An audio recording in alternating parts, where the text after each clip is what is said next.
bagong motor natin dito sa sidecar kasi nasira yung hub sa ating unahan na motor. Hinay-hinay lang. Dahan-dahan lang sa takbo guys. Andun lang tayo sa malapit na barangay sa May Kasati guys. Butit walang pasok si Jericho ngayong umaga. Dito na kami guys. Umpisa na. Tanggal na.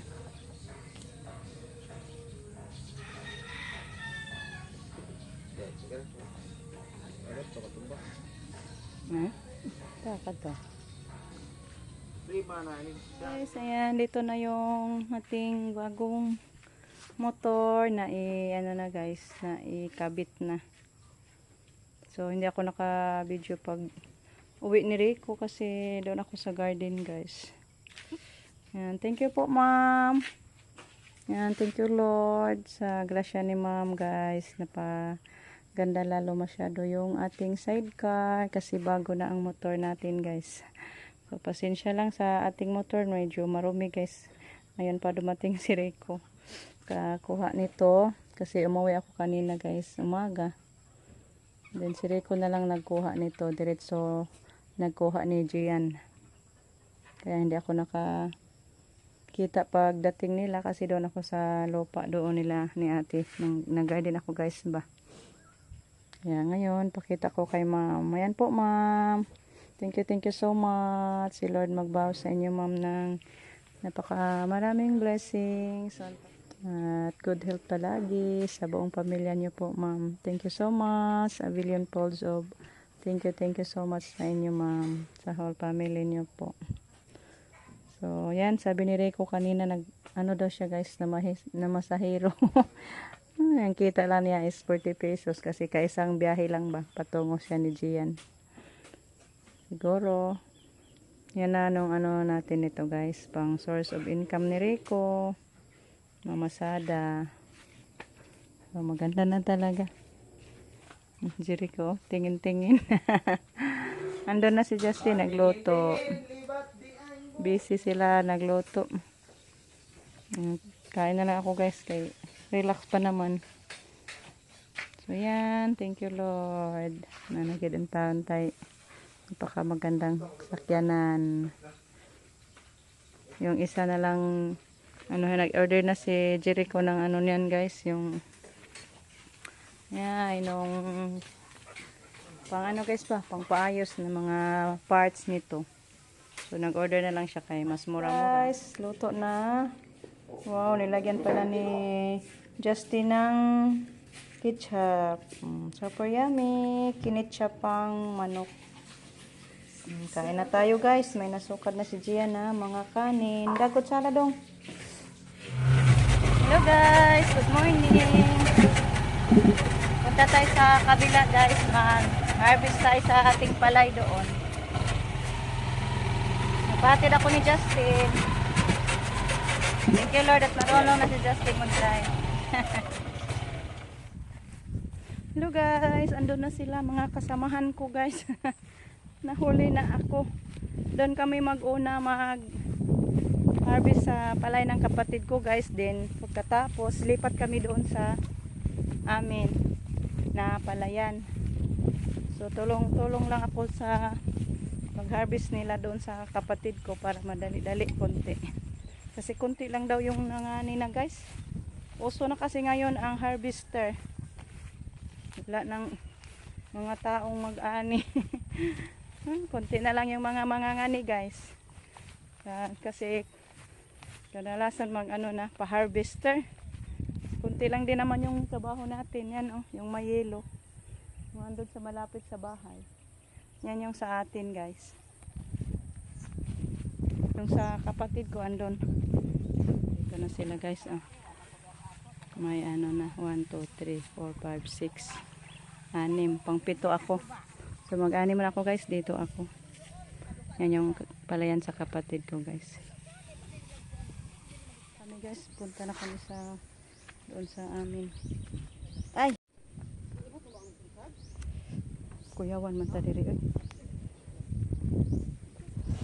Kanal guys, din doon kami nag-anim. Kasama ko. guys. Hilaw-hilaw. Ay, madala mo gudang uban ah. Naghilaw lata man eh. Noon taon ka Lord, bligi mi anig maing ani. Di, uy, kauban is katong-atong giani. Kain ko man yung binhi. Wala na ako ani ang pilapil. Kani ka man ni kardo na ibabaw. Tambukas ka man ni kardo, murag nagdahon-dahon no. Nasilaw maghumay. Hello guys, tapos na kami sa amin. Doon na naman kami, lipat na naman kami sa palayan ng kapatid ko guys. Super init ngayong araw. Nag-relax kami doon sa puno ng kahoy. Nag-snack.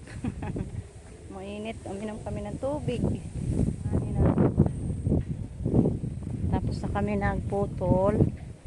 Lipat na naman kami doon sa palayan ng kapatid ko. Yung may hinog doon. Yan na lang yung last naming puputulin. Mamayang hapon magbulhot na. Problema kasi guys dito mahirap na maghanap ng mga tao magputol. Nasanay na mga tao sa harvester.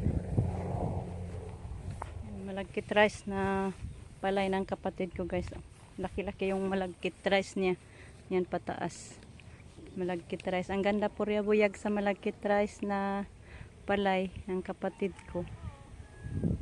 Sabi ko magtanim ako next cropping. Kahit isang kahon ba.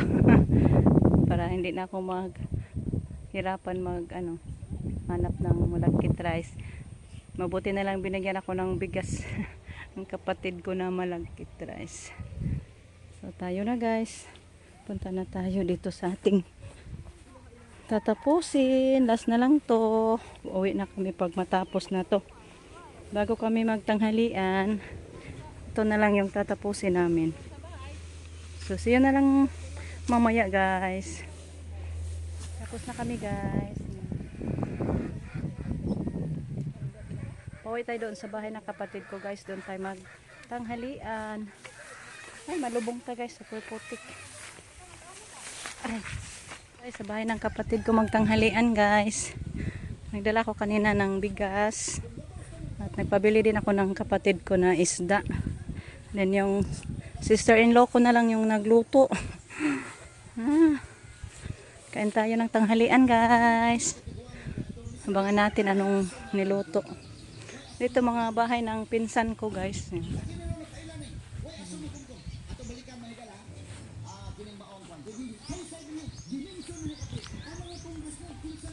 Yan, bahay ng kapatid ko. Dito tayo magtanghalian. Salamin na. Salamat Lord sa grasya. Lami na magsudan. Isingan ato.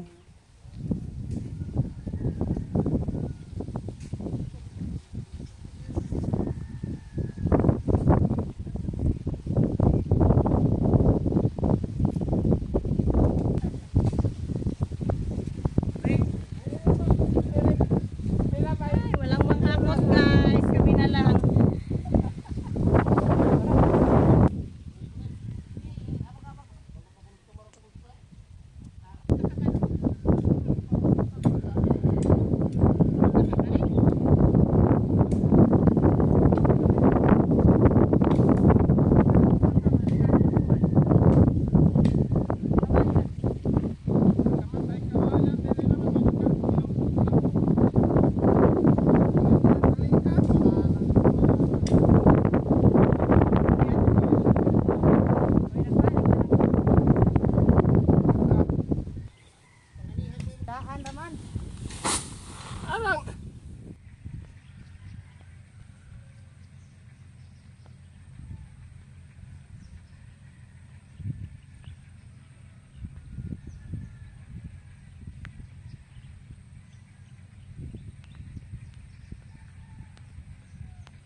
Angat nga uhaw.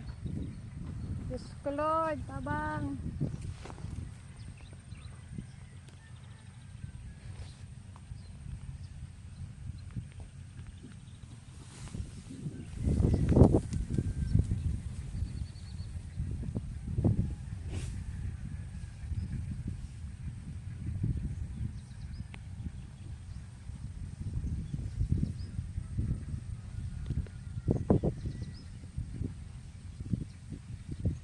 aking kalakang. Kung sana'y nakakamang. Yaba. Thank you Lord. Tapos na kami naghakot guys. Yan yung hinakot namin. Sobrang sakit sa likod, sa liog, sa ulo, sa baywang. Lawag air brake. Yung matanda o rin, muntik na hindi makalakad. Diyos ko, salamat Lord. Tapos na kami naghakot. Sobrang init talaga ngayong araw guys. Hoping na bukas umaraw pa din para makapagbilad tayo. Hinta na lang kami sa ano guys, magbulhot. Yan yung galero sa palay ng kapatid ko guys, yung andon sa yung last namin inani kanina tanghali. Giuhaw ko. Nasa tagtubig. Manghingi tayo ng tubig guys doon sa kapatid ko. Nagdala pala si Rico ng seedling sa kakao guys. Paano na niya magtanim? Napagod na sa kakahakot. Itago na lang niya. Asa man ni mabutang? Dira na na. Ay nakatanim na siya guys. Oh. Pila ka puno ani mong natanong? Upat. Tulupat. Ayan pa. So balikan na lang namin yung pagtanim guys. Kaya napagod na kami sa paghahakot. Di ba na kaya guys? Yung akala namin maghakot na. Ay, paano ba sila guys? Iniwanan man lang nila yung pinutol nila. Iba pala yung pahakuton. Wala kaming nahanap na maghakot. Kaya kami na lang ni Rico. Hindi na makayuko.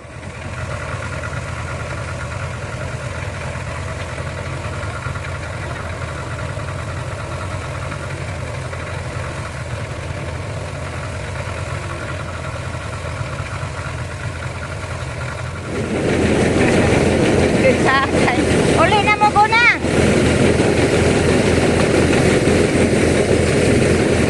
Uwi na. Hello guys, pauwi na kami. Thank you Lord. Sa grasya. Nadala namin guys, 6 na sako. Natid na ni Justin kanina yung 3.